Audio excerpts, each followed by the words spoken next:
reports to your office?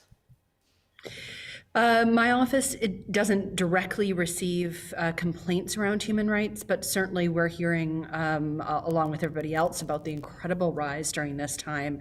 And we see this, on the heels of other rises in hate. This is by no means a new problem. It's a new wave, and that's incredibly important to pay attention to, but it has deep roots in our communities. It isn't, unfortunately, it's not shocking that we're seeing this rise of hate, and we need to be able to address it so that we can address it in this moment, but also for the future rises of hate that we know will happen in response to global events. What has been the atmosphere? What was the atmosphere even prior to October 7th that was engendering hateful incidents? Well, we recently conducted a public inquiry into the rise of hate during COVID. So that was an area that we were focused on. There was a rise of hate that I think we were all seeing in the news around anti-Asian hate, but also hate more generally, hate against people who are homeless or living in poverty, hate against Indigenous people, hate against Asian people, and every group in society pretty much experiencing this rise of hate during this time of crisis in our society.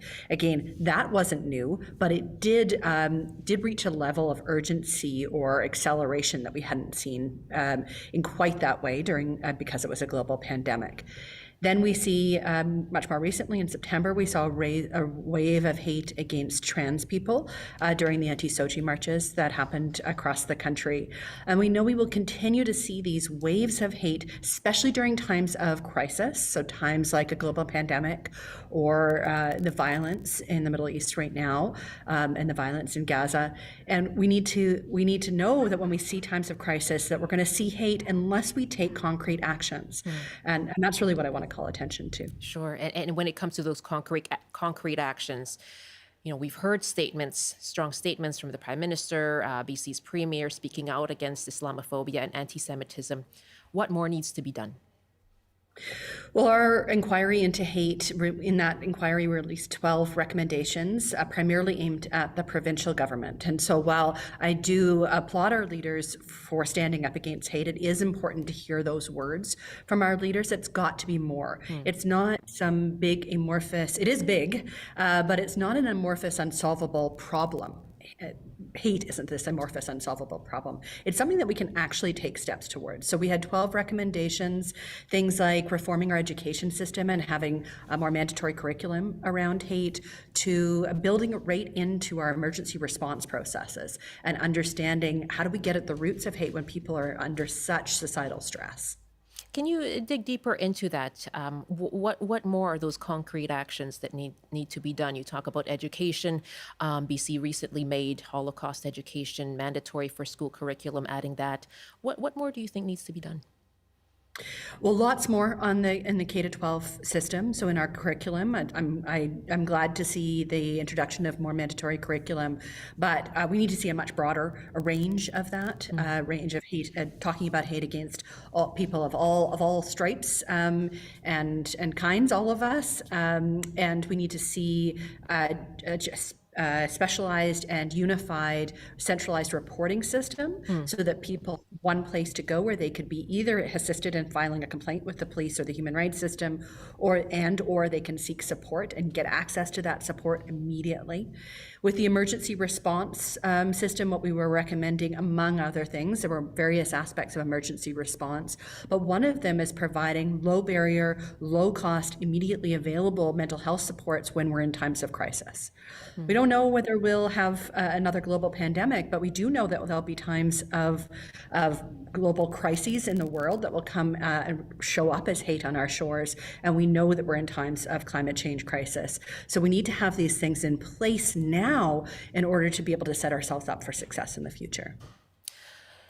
Commissioner, I'll ask you this because you have studied and done research into those increases in hate. There's a lot of tension right now. People are feeling very emotional, very personally impacted, and very fearful. I'm wondering what you can say about how we can move through this very difficult time and allay those tensions and those incidents you're concerned about. Well, mostly what I'm speaking to today are the public policy responses. And I think, as I say, that they're vital, that our words and our leaders' words become more than just words and actually show up in action. So I do think that is one key piece. Yes, it's governmental action, but I think it will have effect on all of us as a society if we know that this isn't just platitudes being said, but actually concretely moving towards a world in which hate is addressed. For another example, would be restorative justice approaches to hate. So ensuring that people have problem-solving approaches, and our communities have problem-solving approaches, not just punitive approaches to hate. But another thing, I think in this highly divisive time, it's hard to give one panacea that will make all the difference. Sure. Centering, I think acknowledging the pain that is in so many of us are holding right now, whether we have direct connections to that region or those communities, or because we see our world in crisis, and really meeting each other with compassion. It's in some ways it goes without saying, but I think in these times of highly divisive public dialogue and violence, that it is worth saying again, what is it that makes us human? What is it that we can respect in each other and find in each other to be able to bridge these gaps? And may I ask how you're doing? I'm feeling the weight. I'm feeling the real heaviness of that. I think, again, so many of our communities feel. I'm feeling the pain of watching this horror unfold on the other side of the world. And we know this is not a conflict in isolation. There are other conflicts around the world where people are suffering and dying. I'm feeling the pain of living in a community where we see hate erupting, but we're not seeing action as a response. And I'm feeling that pain as well, much closer to home. It's very good to speak with you. Thank you so much for joining us. Thank you. Take care. Kasari Govender is BC's Human Rights Commissioner. It's 12:17, 1:17 in the Mountain Time Zone. You're with BC Today here on CBC. I'm Michelle Eliot. Thank you so much for joining us. In other news now, the longest actors' strike in Hollywood history comes to an end today. The tentative agreement between the Alliance of Motion Picture and Television Producers goes to the Actors Union's National Board for ratification, but it does appear that all major sticking points were addressed. Now, this comes after 118 days of strike action. It is welcome news for thousands of people employed in BC's film industry. Yeah, well, this is absolutely fantastic news, great news for the actors down south and for the production industry globally in general. Obviously, here in BC, people are very excited and relieved. It's been a pretty tough time for so many people. So getting back to the, different levels of production than we've had is fantastic. So we're pretty optimistic that things will start to happen pretty soon here in BC. It's had a big impact. Right now, I think we have about 16 productions that are in various stages of production, whether they're shooting or they've been on hiatus and hopefully will plan their comeback pretty soon or are just wrapping up. And normally we would have, based on the past years, anywhere from 40 to 50 right now. So obviously that's a significant difference. That's Prem Gill, who speaks for Creative BC. We'll have much more coverage of what seems to be the end of the Hollywood actors' strike, as this agreement is now being put to ratification, a ratification vote by the union. So much more coverage on that throughout the day here on BC and what implications it has for the film industry, as we know, which is quite a big one, and many other industries that are going to be affected. So we'll have much more coverage on that throughout the day here on CBC. You're with BC Today here on CBC Radio. We're on Radio 1, 88.1 FM in Metro Vancouver. We're live streaming too. You can catch us on our website, cbc.ca/BC, or you can use the CBC Gem app. You can find us on YouTube as well. Just search for CBC Vancouver. I'm Michelle Eliot. Very nice to be with you this afternoon. Now, the World Health Organization has stated that intimate partner violence is a major public health concern, affecting millions of people with long-term health, social, and economic impacts. We have been covering this on our program. In Canada, 79% of victims were women, and of those women, if they had experienced physical or sexual abuse before the age of 15, they were twice as likely to experience further abuse as adults. And I do want to issue a warning here that some of what we're going to talk to in the next minutes to half an hour is going to be difficult, as we will talk about issues of intimate partner violence.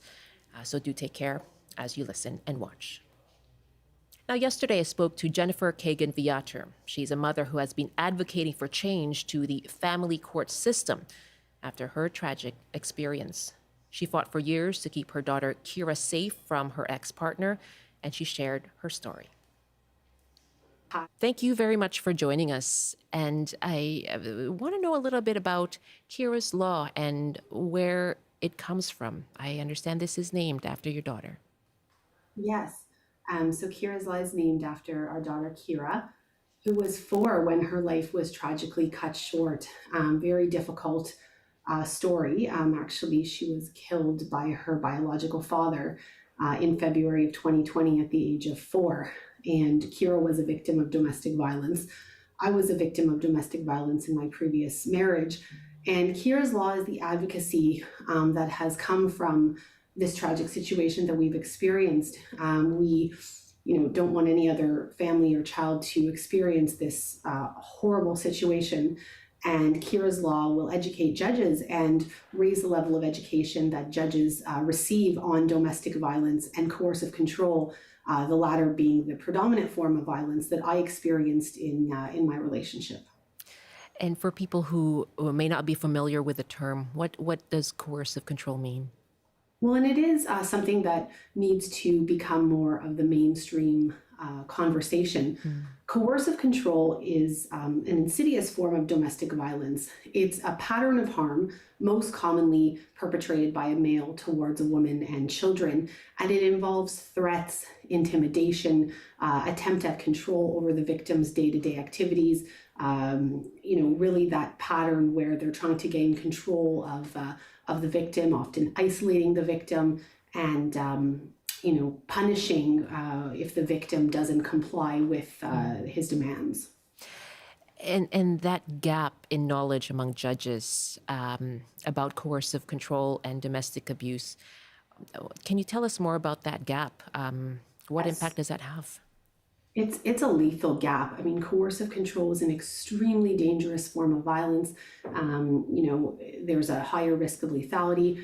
For example, according to the Center for Disease Control and Prevention in the US, when there's a history of domestic violence, coercive control, and a recent separation, a woman's risk of domestic homicide goes up 9 times. So, this is an important pattern for judges to recognize, and currently they're not. They're not recognizing this, they're not taking into account, and the result is that women's lives are at risk and children's lives are at risk, like what happened to Keira. I'm so sorry for what you've been through. Thank you. The loss Thank you very much. that you've had.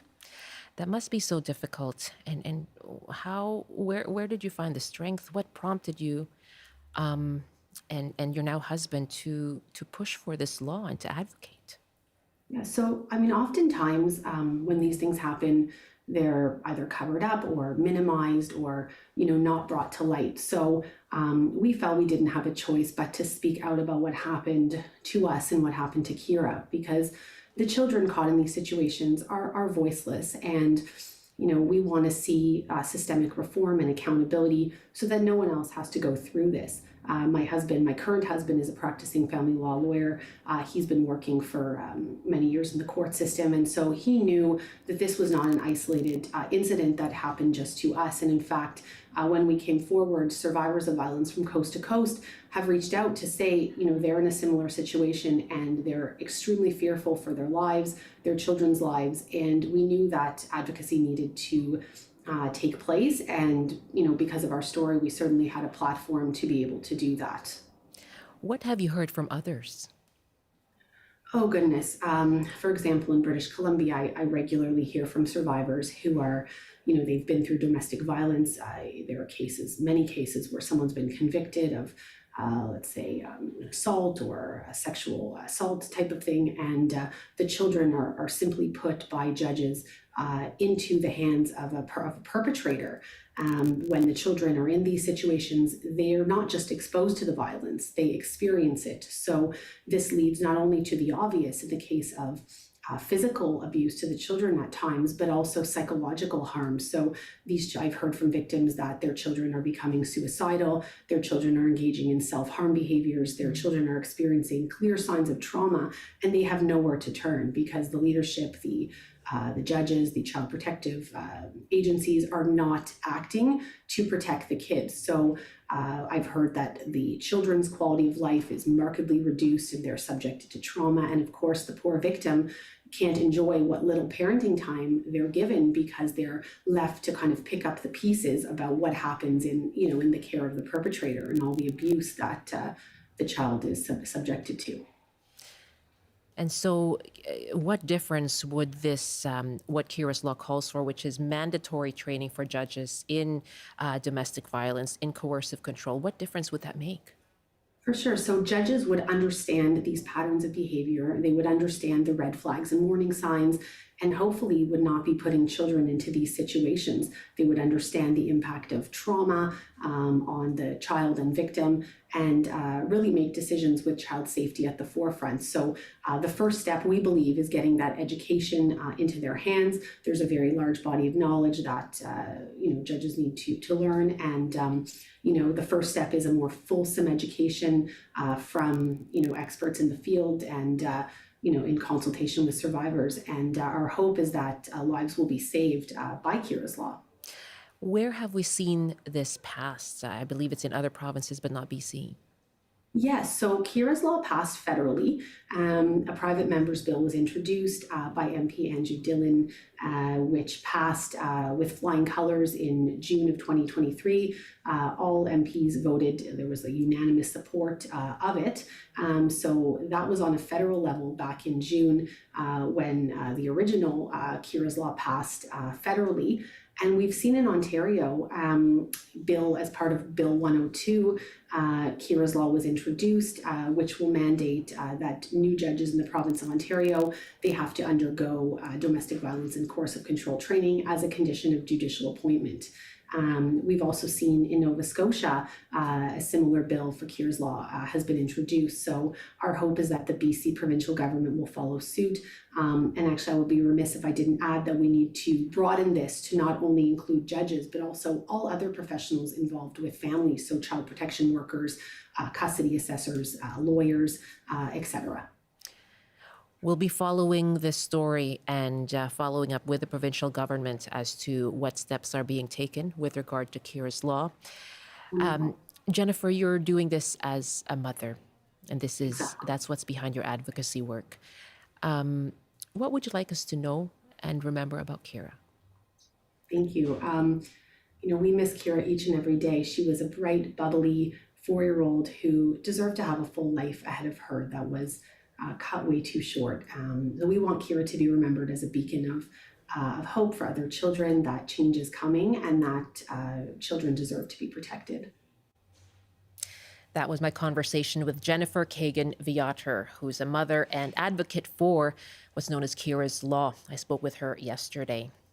Now, for anyone who feels they may be a victim of intimate partner violence or are a victim of intimate partner violence, even if you're not sure you have been a victim of a crime, you can call Victim Link BC, which is a toll-free, confidential, and multilingual telephone service available across BC, 24 hours a day. That's 1-800-563-0808, 1-800-563-0808. We'll have much more on the story when we're joined by BC's Attorney General coming up after this news update, and we'll take your calls. What needs to be done to ensure protection and improve the process for victims of intimate partner violence? You can call us on the open line. Right now, here's a CBC News update with Michelle Morton. Good afternoon. Here are the headlines from the CBC Vancouver newsroom. Paramedics say 11 people have been taken to hospital this morning after a school bus crashed into a Burnaby home. BC Emergency Health Services says it happened at the corner of Canada Way and 16th Avenue just before 8 o'clock. It also says the patients are in stable condition. No word yet on what caused the crash. The deputy leader of the BC Green Party, Dr. Sanjeev Gandhi, has been removed after liking a recent tweet. Gandhi liked a post that compared BC's provincial health officer to Joseph Mengele, an infamous Nazi known as the Angel of Death. Green Party leader Sonia Furstenau says she has removed Gandhi as deputy leader and accepted his resignation as candidate. Health Minister Adrian Dix says he fully supports Dr. Bonnie Henry and that the Green Party did the right thing. And Taylor Swift tickets for her concert next December in Vancouver go on sale today, but only the fans who secured a pre-sale code will be able to purchase tickets. Due to huge demand, Ticketmaster says a random selection determined which fans received codes. Others were placed on a wait list.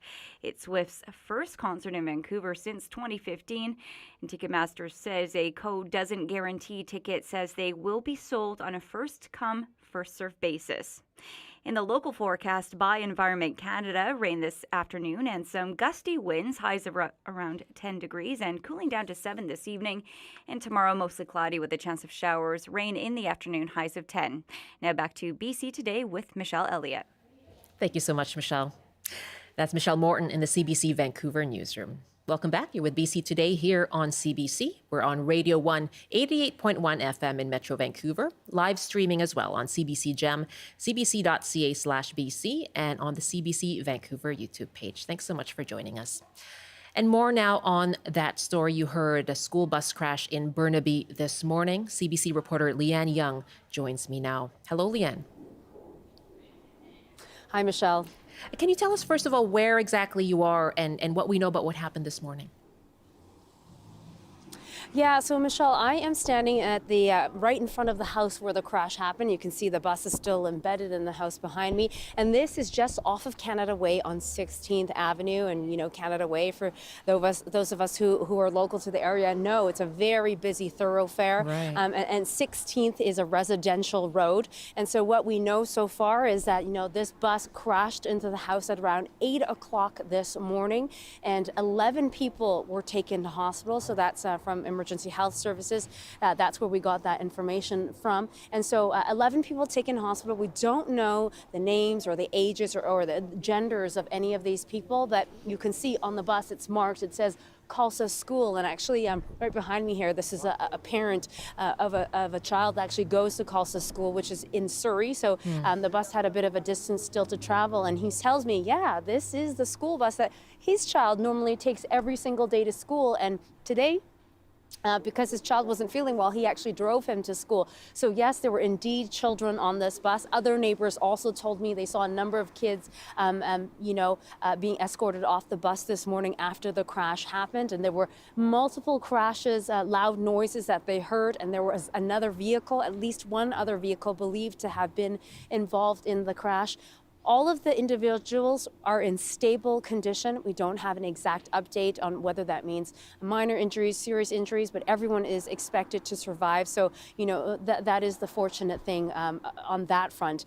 And just before I talked to you, Michelle, just a couple minutes prior, I actually got a tour inside the house. So there's multiple tenants that live here, as well as the primary homeowners. And so the images from inside the house, we're going to show them to you now. And what my camera person, GP, and I saw was really quite astounding. So it is. You can see the bus was probably traveling at a pretty astounding speed because it pushed through a concrete fence and then right into the corner of this house. And from the inside, you can see there's actually a giant bay window, and that bay window, the entire wall has been pushed about halfway through into the room. You can see it crushed there. You can see it quite crushed there, absolutely Leanne. Yeah. Crushed. And yes, exactly. And so what you see on the floor is the mattress. That is the bed of the tenant, Adrian, who lives here, who took us inside to show us what's left of his bedroom. And he was very shaken up. He was very fortunate because he actually goes to work around 6:30 in the morning. So he wasn't here this morning. But as he said to me, he's like, Leanne, this is where I lay my head every night to rest. He's like, I would have been dead if I was there this morning. So, you know, he's counting his lucky stars. I told him to go and buy a lottery ticket because it's really something else. And, you know, it's just crushed glass and wood all over in there. There is a load-bearing wall in the corner of that house. And just earlier, there were, you know, we saw everybody from Fortis, firefighters, structural engineers. Oh my goodness. Now, Adrian, who's the tenant, just sat on the bus. He probably shouldn't be doing that. But yes, there were structural engineers, firefighters, all trying to assess the damage done to this home and whether it's safe enough for people to return. And the latest that I've heard is that the bus is going to be removed around 7:30 p.m. tonight. Michelle? Okay. Thank you very much, Leanne. And I'm sure a lot of people, you know, walking by and gasping perhaps at that site. It's quite a sight to see. Thanks so much for joining us. Yeah, you're very welcome. That is CBC host and reporter Leanne Young joining us from Canada Way and 16th in Burnaby. We'll have much more on that story throughout the day here on CBC. As you heard, 11 people were taken to hospital, but in stable condition, thankfully, after that bus crashed into a home in Burnaby. Much more on that throughout the day here on CBC. And now back to our ongoing coverage into the issue of intimate partner violence. As you heard in our last half hour, Keira's law is now law for federal judges and provincial judges in Ontario. A bill was introduced in Nova Scotia to make it law there in that province. And we are going to hear more about what steps are being taken here in BC when we have our conversation with BC's Attorney General. We're also asking you if you are comfortable calling us. Let us know, what do you think are the supports that are needed to address intimate partner violence in BC? You can call us 1-800-825-5950, 604-669-3733. You can hit pound 690 on your cell phone or email bctoday@cbc.ca. And once again, if you believe you may have been a victim of intimate partner violence, if you are a victim of intimate partner violence, even if you're not sure, you can call Victim Link BC, a toll-free, confidential, multilingual telephone service available across BC. That's 24 hours a day, 7 days a week, 1-800-563-0808 is that number. Joining me now is BC's Attorney General, Nikki Sharma. Good afternoon, Minister. Hello, nice to be here. Thank you so much for joining us. What can you tell us about where BC is at in bringing in Keira's law? Yeah, thanks for the important question. I just want to start by saying I really appreciate you covering this issue. It's a very important one, and I think oftentimes doesn't get the attention that it needs to have. So I just wanted to say that Keira's law is important in BC. At the end of the day, it's about judicial training, and in BC, I've been asking our judiciary about the levels of training that they get, because it's super important that everybody that's hearing matters in a courtroom understand trauma-informed practice, sexual assault, how victims and survivors show up in a courtroom. Every year, our judges do judicial training, and that includes issues like trauma-informed approaches, sexualized violence, domestic violence, so they're able to understand it. I think that it's really important to ask ourselves what level of training is needed and what changes need to be made to make sure that judges in our systems or that are hearing cases like this have the proper training and information needed. I'm glad that we have that yearly training that happens, and I'm hearing from survivors differently about how we can improve or think differently about that type of training. Yeah, and so is Keira's law needed then? I think this is the question right now, Michelle. We are actively working on judicial reforms. So right now, our Family Law Act is being looked at right now, and we're in the field, and that's why I'm excited to be here. I want to hear from people. I know that there needs to be better, more work done on how people can show up in our justice system when they're experiencing intimate partner violence. I used to work with women that were fleeing intimate partner violence as a lawyer, and certainly the justice system has a lot of work to do. It's why we're doing the reforms, and we're actively in the field talking to people, whether it's organizations that are on the front line of helping women with intimate partner violence or anybody experience that type of violence, or just listening to survivors directly. I've been meeting with quite a few about what their experience with the justice system was, and we really need to make sure we're making improvements to make it a better experience for people so they can get the justice they need, but they also can feel like they had a fair process along the way. How different would BC's situation be from Ontario? You know, you talk about trying to find out what level of training, what further training is needed, improving the justice system. Wouldn't passing Keira's law simply be a good start, and then you can look into what improvements need to be made? Yeah, I'm always looking for ways that we can improve the system. Like I mentioned, Michelle, we're actively speaking with survivors and what they're experiencing. I hear a range of things actually when I talk to survivors of improvements that need to be made. And so would mandatory training for judges, would that be a change you'd like to make? I would really like to work with the judiciary right now to understand what the training is that they're receiving, and then understanding, because they do a yearly training program right now, if it's meeting the needs of what our justice system needs. I think that's really what I'm thinking about right now. And it's on, pardon me, I'm sorry to interrupt, but it's on domestic abuse specifically and coercive control, the two issues that our guest raised. Yeah, those are addressed? That's really important. I think it's on domestic abuse for sure. Whether or not it reaches the levels that we need it to be, I think that's a very valid question. So I don't want to say that we checked off that box by any means. We have to work with the judiciary to understand what the gaps are, and then I think then we can make a really informed decision in this province, in this justice system, what's needed to make sure that we're meeting the needs of people that are experiencing this type of violence. It's horrific. Like, I mean, everybody can know stories, and certainly is touched by this issue, and we know, and I hear from women all the time about the gaps and the inadequacies in the system that need to be fixed. So I do think it's a big piece of work that we need to take on, and I'm actively taking that on as Attorney General. And have you spoken with the advocate that we spoke with earlier, Jennifer Viator, Kagan Viator?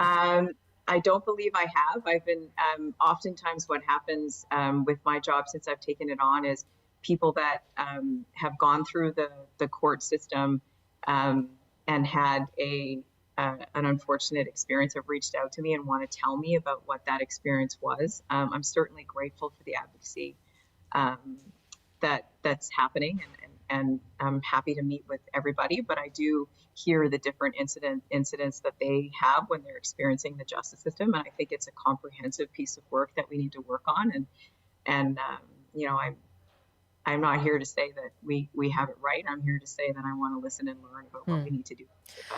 I just want to note that our phone lines are down at the moment, and I do apologize for that if you're trying to get through. We do have our email account open, and that's bctoday@cbc.ca. I'm joined by the Attorney General for British Columbia, Nikki Sharma, and we're talking about how to address intimate partner violence, how to protect victims. What do you think needs to improve about the system? What supports are needed to address the issue? Once again, our phone lines are down, but you can email us, bctoday@cbc.ca. Minister, I want to ask you more. You mentioned that you were a lawyer in the past. What can you say are the gaps in your observation? What are the gaps in terms of awareness? Yeah, so I think that there's many aspects of systems that I hear from women that I've seen in terms of, first of all, it's very hard at the beginning to come forward, right, with the issues in the justice system. So I think there's a level of underreporting, which is, I think, where I start in my mind, is that how do you build up the system to be safer so people feel like they can come forward with abuse they may be suffering, and that the system holds them in a way that allows them to come forward. So I do believe it starts with making sure that there's a level high, the level of reporting meets the level of incidents that's happening in our society, and that's work we need to do. When somebody does make a complaint or come forward, and like the criminal justice, for example, it can be a very vulnerable time for them.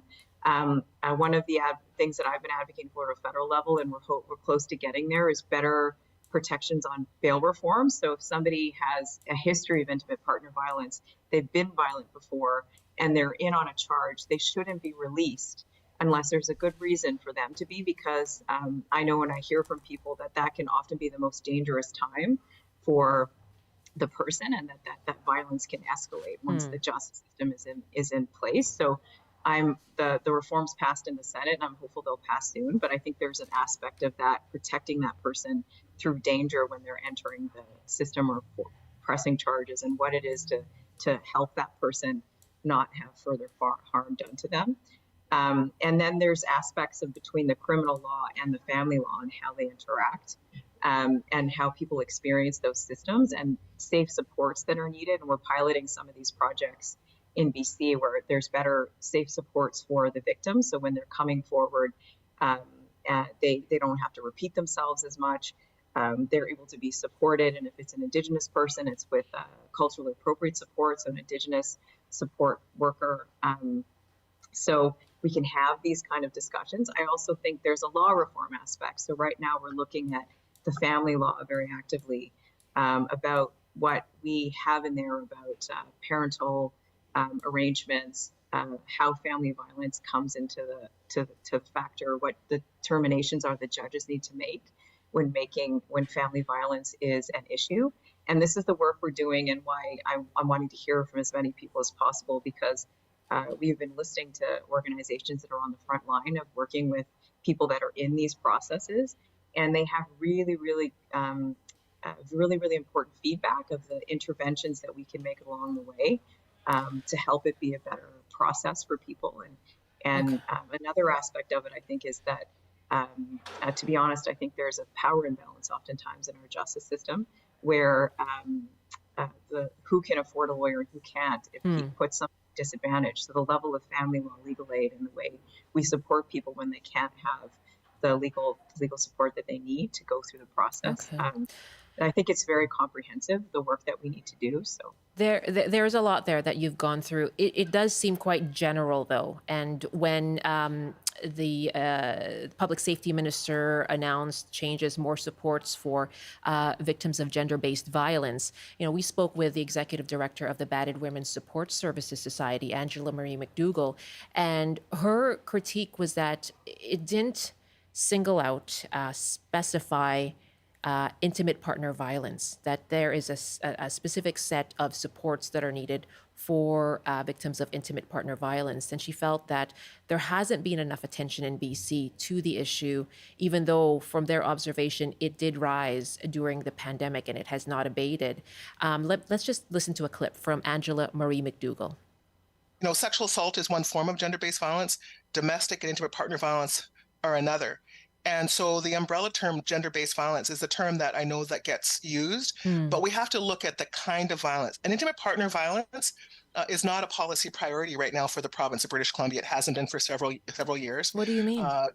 It's not a policy priority. It's not written into the mandate letters. It is not part of what that the government's looking at in terms of increasing funding, increasing services, or even addressing. And we're coming out of COVID-19 where we saw tremendous increases in the reports of intimate partner violence, and that prosecution, the prosecutor's office, that the report that you mentioned at the top, it's speaking very specifically about intimate partner violence and the huge numbers. So it's a huge gap, a big miss, and it is something that we definitely need to see the government change direction on, and this is what we seek to invite them to do. And why is that specificity needed? What is the specific support that victims of intimate partner violence need? Well, we would have hoped that that we are always trying to walk and chew gum at the same time. So while we're increasing services to sexual assault, we don't ignore intimate partner violence. I mean, so that's a troubling fact that happened through the last few years. And it matters because of how femicide is the killings, which is the far end of the spectrum of intimate partner violence. And we've had an increase in killings here in the province with women that have been killed by their male partners. And for every woman that's killed, there are thousands more that are living in fear. And so that's the part where we know that community-based response is really, really good. As all the reports tell us, and we know, from our experience, that victims of violence don't go to the police. They go to friends and family. They go to a community-based organization. And so there's real opportunity for some big increases in support and really preventing violence. That's Angela Marie McDougall, who spoke on our program October 25th. The Attorney General, Nikki Sharma, is with us. What is your response to that? She says this issue, specifically intimate partner violence, has not been a priority for the NDP government over the last few years and still hasn't been in these recent announcements in terms of funding and added supports. How do you respond? Yeah, thanks for that. I want to just full disclosure. I used to work at Better Women's Support Service for a brief period of time, and was on their board, so I know their organization well, and I know that the good work they do for women on the front line. My focus as Attorney General has been on intimate partner violence. The advocacy that I made on bail reform at the federal level was for better protections for intimate partner violence and that particular issue, because we know that those relationships and the up to femicide that Angela talked about are, we need to better supports and work, and our justice would do that. A lot of the reforms we're doing on the Family Law Act that we're actively working on right now are related to intimate partner violence and how that shows up in relationships that have that as a component of it. I agree that it's a very important issue, that it's an issue that we need to make sure, especially in the rise that's been happening from COVID, and there are many organizations like BWSS that are on the front line of that. Yeah. And I do think part of it also is better legal support. So when somebody is experiencing intimate partner violence, there's often a legal issue there, right? That requires proper representation from a lawyer. Okay. So what specifically will you do to address intimate partner violence that actually states this is addressing intimate partner violence? Well, as I mentioned, anything to do with the family law reform. So we're actually working on that. We're related to family violence. So it's right, but related intimate partner violence, she's saying you don't see the actual term. Yeah, I guess I would say that it's even though it's not the exact term, one of the advocacy that I did on the bail reform does use the term intimate partner violence when it's related to issues with family and family law. It's related to intimate partner violence. I think I understand what you're asking in terms of the scope of the words and how we can include it, but I think it impacts the same people, some of the work that we're doing to try to change it.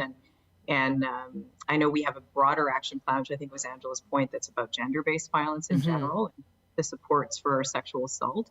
But I take her point that doesn't mean we also need to focus on this type of violence and intimate partner violence. And I think my role as AG and the justice system provides me a broad scope to figure out how our system is handling that and how we can do better. Okay, and the specificity that's needed, I think, was her point. Sheena writes us as well when it comes to language that I think the first thing we need to do is stop using euphemisms to describe male violence against women. I was on the front lines as a second wave feminist in the 1980s when everything got gender washed and we lost the reality that it is men almost overwhelmingly who commit this crime.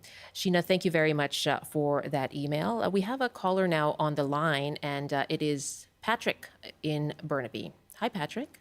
Hello, how are you doing? Fine, thank you. What do you think needs to improve? I understand you worked as a police officer in Edmonton. Yeah, I was a detective in our intimate partner violence unit. We had 5 detective social work partnerships, and the thing that I don't know what is in place here, but this. I think too many of the victims fall through the cracks. And what we had in place there is we had a dedicated courtroom and a dedicated judge and dedicated Crown prosecutors that were specifically in place to deal with this crime because it is a very unique crime. And I don't know how, I forget how many women are murdered a week in Canada due to intimate partner violence.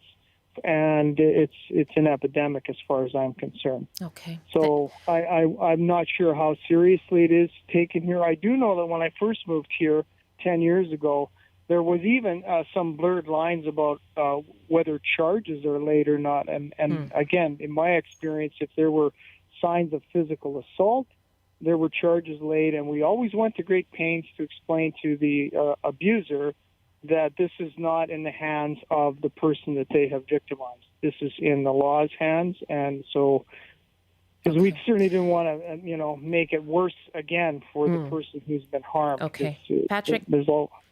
I'm sorry to jump in. Thank you very much. We're just running out of time here. I want to get a response from the Attorney General. So dedicated courts, dedicated judges, and supporting victims throughout the whole province is Patrick's experience in Edmonton. I just want to get to what concrete action are you actually committing to right now, specifically to intimate partner violence? You haven't committed to tabling Keira's law.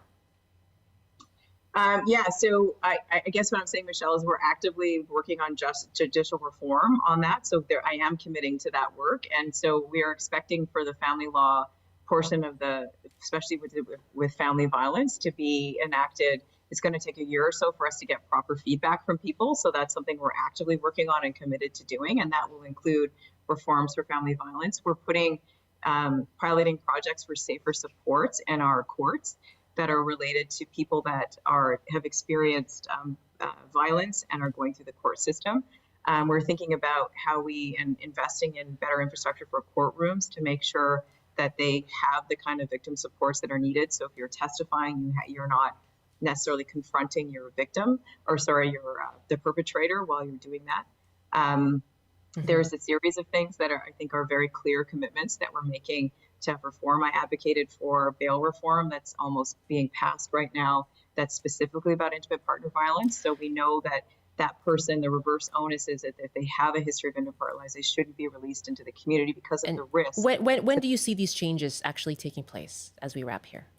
Some of them are in the field right now, like the pilots that we have for safer supports. The intimate partner violence amendments are in the House of Commons right now. We are actively talking to organizations about the Family Law Act reforms that we're doing. It will take some time before we pass them. I think with respect to Keira's law, I'm actively talking to the judiciary about the level of training and conversations that we need to have about making sure that that's adequate. And I think we're always open to reforms that are needed to make the system. Minister Sharma, thank you so much for your time. I appreciate your making time for our show today. Okay, thanks for having me. That's BC Attorney General Nikki Sharma, also the MLA for Vancouver Hastings. Ruth writes, I think many agencies can work better together to make change for our vulnerable citizens. Many women feel trapped because they have children and don't know how to get the resources they need to help them. Once again, the 1-800 number is 1-800-563-0808. I'm Michelle Eliot. Thank you so much for joining us on BC Today. Have a good afternoon. We'll be back tomorrow.